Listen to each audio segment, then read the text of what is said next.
जिंदगी में हम कई बार ये सोचते हैं कि किसी भी समस्या को सुलझाने का सबसे अच्छा तरीका है कि ज्यादा से ज्यादा जानकारी इकट्ठा कर लो।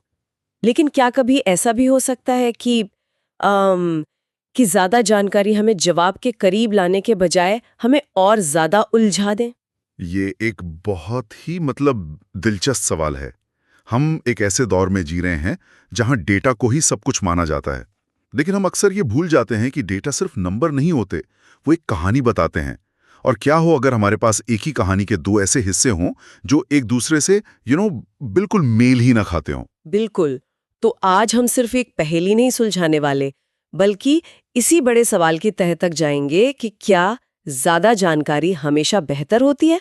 हमारे पास एक बहुत ही दिलचस्प सामग्री है जो एनालिटिकल लॉजिक और डेटा सफिशिएंसी पर आधारित है, और हम देखेंगे कि कैसे कभी-कभी जानकारी के दो टुकड़े एक दूसरे की मदद करने के बजाय पूरी तस्वीर को ही तोड़ देते हैं। हाँ, ये एक तरह से एक जासूसी केस जैसा है जहां हमारे पास दो गवाह हैं और हमें ये पता लगाना है कि क्या उनकी गवाही हमें अपराधी तक ले जाती है या वो खुद ही एक दूसरे पे शक पैदा कर देते हैं। चलिए तो फिर इस केस फाइल को खोलते हैं। हमारे सामने एक सवाल है, 5 पेन और 3 पेंसिल की कुल कीमत क्या है? और हमारे पास दो सुराग हैं, मतलब दो कथन। पहला कथन है 2 पेन और 6 पेंसिल की कीमत 30 रुपए है। हम्म। और दूसरा कथन है 6 पेन और 18 पेंसिल की कीमत 60 रुपए है। ठीक है, तो यहाँ हमें असल कीमत नहीं निकालनी है। पॉइंट ये है कि हमें ये तय करना है कि इन सुरागों से कीमत निकालना संभव है भी या नहीं। और हमारे पास वही पारंपरिक विकल्प है, क्या सिर्फ पहला कथन काफी है या सिर्फ दूसरा। या दोनों में से एक चल जाएगा? हाँ, या फिर दोनों मिलके भी बेकार हैं या दोनों की एक साथ जरूरत है। देखने में तो ये सीधा सा गणित का सवाल लगता है। मेरे पास दो अज्ञात चीजें हैं, पेन की कीमत और पेंसिल की कीमत, और दो समीकरण भी हैं जो इन दोनों कथनों से बन जाएंगे। मुझे तो स्कूल की गणित की क्लास याद आ रही है, आहा। जहां सिखाया जाता था कि दो अज्ञात चीजों को हल करने के लिए दो समीकरण काफी होते हैं। तो इसका मतलब जवाब तो मिलना ही चाहिए, है ना? आपकी सोच बिल्कुल तार्किक है और ज्यादातर मामलों में ऐसा ही होता भी है। और सच कहूं तो यही वो पहला जाल है जिसमें ज्यादातर लोग फंसते हैं। वो देखते हैं कि दो समीकरण हैं, दो अज्ञात हैं और मान लेते हैं कि जवाब तो मिल ही जाएगा। लेकिन डेटा सफिशिएंसी का खेल सिर्फ गिनती का नहीं, बल्कि जानकारी की क्या कहते हैं गुणवत्ता का भी है। चलिए इन दोनों समीकरणों को एक साथ रखकर देखते हैं। ठीक है, तो पहला समीकरण हुआ 2 pen plus 6 pencil is equal to 30, hmm. और दूसरा हुआ 6 pen plus 18 pencil is equal to 60। Hmm. अब इन्हें हल कैसे करेंगे? हल करने से पहले एक कदम पीछे हटकर इन दोनों के बीच के रिश्ते को देखिए। अगर हम पहले समीकरण को, यानी 2 pen plus 6 pencil is equal to 30 को, अगर उसे हम 3 से गुणा करें तो क्या मिलेगा? ठीक है, 2 पेन गुणा 3 ये हुआ 6 पेन। 6 पेंसिल गुणा 3 हुआ 18 पेंसिल और 30 गुणा 3 90। तो हमें मिलेगा 6 pen plus 18 pencil is equal to 90। बिल्कुल। अब यहीं पर रुकिए और सोचिए। रुकिए, यहाँ कुछ कुछ गड़बड़ है। अगर मैं पहले कथन को सच मानती हूँ तो 6 पेन और 18 पेंसिल की कीमत 90 रुपए होनी चाहिए। लेकिन दूसरा कथन तो साफ साफ कह रहा है कि इनकी कीमत 60 रुपए है। ये दोनों आंकड़े एक ही समय में सच कैसे हो सकते हैं? ये तो एक विरोधाभास है। आपने बिल्कुल सही पकड़ा। यही इस पहेली का क्रक्स है।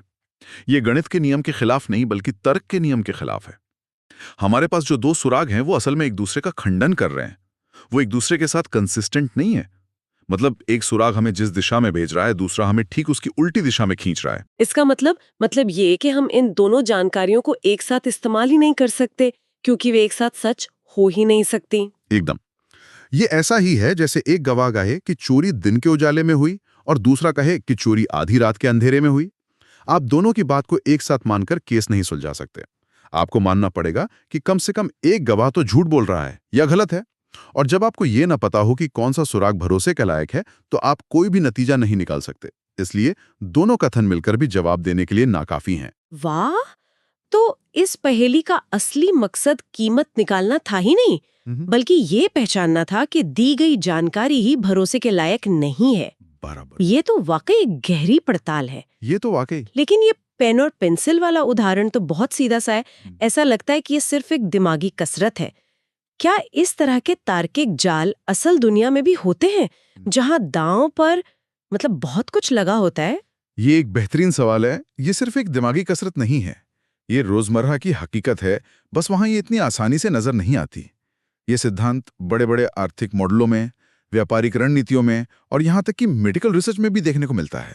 अच्छा, कोई उदाहरण दे सकते हैं? जरूर। मान लीजिए किसी देश के नीति निर्माता महंगाई से जूझ रहे हैं। उनके पास दो अहम डेटा सेट हैं। एक डेटा सेट जो पुराने ट्रेंड्स पर आधारित है, वो कहता है कि ब्याज दरें 1% बढ़ाने से महंगाई 2% घट जाएगी। ये हो गया हमारा पहला कथन ठीक है, ये तो सीधा सा लगता है। कि वैश्विक सप्लाई चेन में आई रुकावट है। और ये रिपोर्ट दिखाती है कि अगर ब्याज दरें बढ़ाई गई तो निवेश कम हो जाएगा, जिससे सप्लाई चेन की समस्या और भी बिगड़ेगी और महंगाई असल में बढ़ सकती है। यह हमारा दूसरा कथन हो गया। अरे, तो यहाँ भी वही स्थिति है। एक डेटा कह रहा है ये करो और दूसरा कह रहा है नहीं, ये करने से तो तबाही आ जाएगी। अगर वो दोनों को एक साथ मिलाकर कोई बीच का रास्ता निकालने की कोशिश करें तो वो एक तार्किक दलदल में फंस जाएंगे। बिल्कुल। उन्हें यह फैसला लेना होगा कि कौन सा डेटा सेट मौजूदा हालात को बेहतर ढंग से समझा रहा है। वो दोनों जानकारियों को आंख बंद करके मिला नहीं सकते। ये सिर्फ गणित नहीं है, ये संदर्भ को समझने का खेल है। यही वजह है कि अर्थशास्त्र इतना जटिल होता है। ये बात तो व्यापार की दुनिया पर भी लागू होती होगी। मैं सोच रही थी जैसे कोई सीईओ है जिसके सामने एक प्रेजेंटेशन चल रही है। एक स्लाइड दिखाती है कि हमारी कंपनी का कस्टमर सैटिस्फैक्शन स्कोर अब तक के सबसे ऊंचे स्तर पर है। सब लोग तालियां बजाते हैं।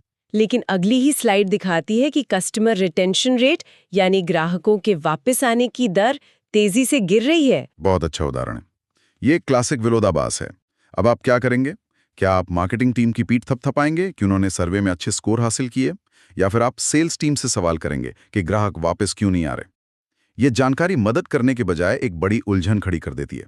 यह आपको पूछने पर मजबूर करती है कि कहीं हमारा एक डेटा सोर्स यानी सर्वे ही तो गलत नहीं है, या शायद हम गलत सवाल पूछ रहे हैं। और मुझे लगता है कि हम इस तरह की विरोधाभासी जानकारी से रोजाना घिरे रहते हैं, खासकर समाचारों में।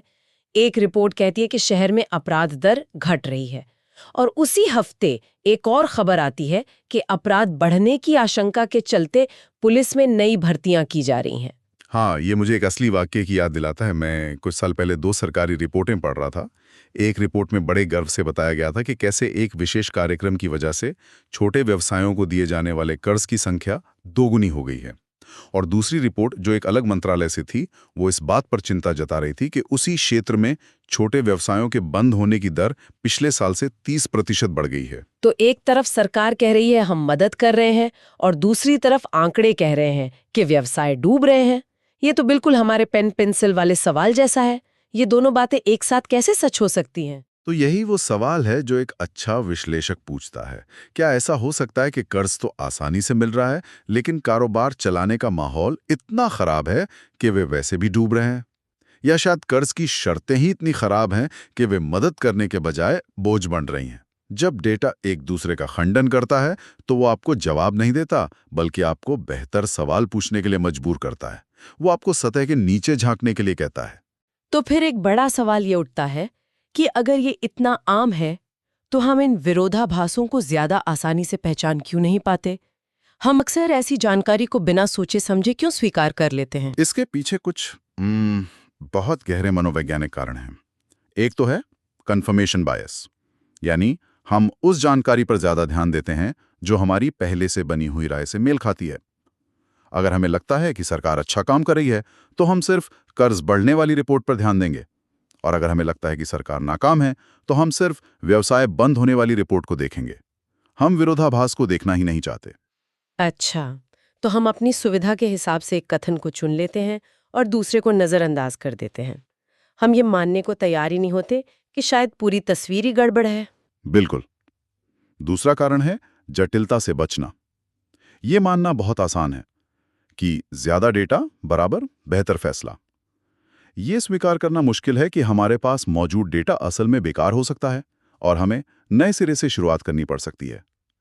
एक विरोधाभास को स्वीकार करने का मतलब है ज्यादा मेहनत करना, ज्यादा गहरे सवाल पूछना, और इंसान होने के नाते हम अक्सर आसान रास्ता चुनना पसंद करते हैं। तो आज की हमारी इस पूरी चर्चा से जो सबसे बड़ी सीख निकल कर आ रही है वो ये है कि जानकारी की मात्रा से कहीं ज्यादा महत्वपूर्ण उसकी गुणवत्ता और उसकी आंतरिक सुसंगति है। मतलब दो विरोधाभासी सुराख होने से बेहतर है कि हमारे पास एक ही अधूरा लेकिन भरोसेमंद सुराख हो। आपने इसे बहुत अच्छे से सारांशित किया है। ये हमें एक महत्वपूर्ण सबक सिखाता है। किसी भी निष्कर्ष पर कूदने से पहले अपने डेटा से ही सवाल पूछो। क्या ये समझ में आता है? क्या इसके अलग अलग हिस्से एक ही कहानी कह रहे हैं? क्या इसमें कोई छिपा हुआ विरोधाभास है? एक अच्छा विश्लेषक या निर्णयकर्ता वो नहीं है जिसके पास सारे जवाब होते हैं, बल्कि वो है जो अपनी जानकारी की सीमाओं को पहचानता है। ये तो जीवन के हर पहलू पर लागू होता है। चाहे कोई बड़ा निवेश किया जा रहा हो, अपनी सेहत के बारे में कोई फैसला लिया जा रहा हो, या बस ये तय करना हो कि किस खबर पर विश्वास करना है। जानकारी के सागर में गोता लगाने से पहले ये जांच लेना जरूरी है कि पानी जहरीला तो नहीं है। और यहीं पर हम अपने श्रोताओं के लिए एक अंतिम विचार छोड़ सकते हैं। अगली बार जब किसी के सामने कोई बड़ा या मुश्किल फैसला हो, तो जवाब ढूंढने की जल्दबाजी करने से पहले एक पल के लिए रुकें। अपने सामने मौजूद सारे तथ्यों, आंकड़ों और सलाहों को देखें और खुद से ये एक सवाल पूछें, क्या ये सब मिलकर एक सुसंगत कहानी बना रहे हैं? या कहीं मैं ऐसी जानकारियों को तो नहीं मिला रहा जो एक दूसरे से मेल ही नहीं खाती? ये एक सवाल शायद हमें कई गलतियों से बचा सकता है, या हमें सिर्फ जानकारी इकट्ठा करने वाले से आगे बढ़कर जानकारी का एक सच्चा पारखी बनने के लिए प्रेरित करता है।